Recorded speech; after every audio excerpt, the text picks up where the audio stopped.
সন্ত্রাসীদের কালো হাত, সন্ত্রাসীদের কালো হাত।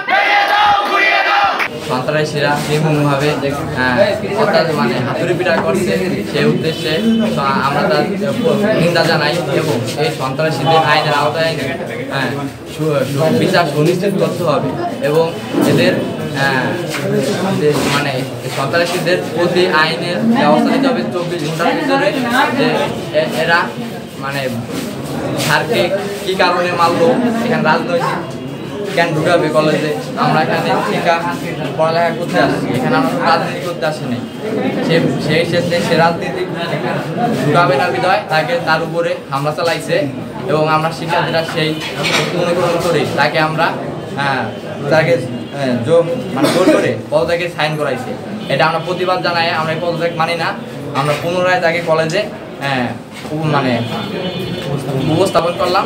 এটাই বিগত কিছুদিন আগে অনাকাঙ্ক্ষিত একটা ঘটনা ঘটছে।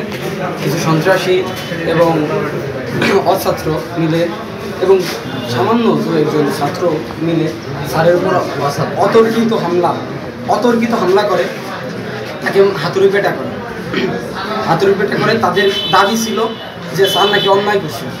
এই বিষয়ে গত দুই দিন আগে, এই হামলার 2 দিন আগে টিএনও সাহেব নিজে এসে তদন্ত করে এর কোনো সত্যতা পায়নি বিধায় তাকে বহাল রাখছিল। কিন্তু তারা টিএনও স্যারের কথা এবং সেনাবাহিনীর কথা অমান্য করে হঠাৎ করে হামলা করে, স্যারের উপর হাতুড়ি বিভিন্ন কিছু নিয়ে হামলা করে এবং তাকে আহত করে এবং জোর করে তাকে পদত্যাগপত্রে স্বাক্ষর নেয় স্যারের ছেলেকে সহ এবং মেরে ফেলার হুমকি দেওয়া হয়। এবং ওদের আন্দোলনে মেয়েদের ছেলেরা যারা দূরে থেকে আসে ওদের ভয় আমাদের সমস্যা হবে, কেটে ফেলাবো। এই কারণে আমরা ছাত্ররা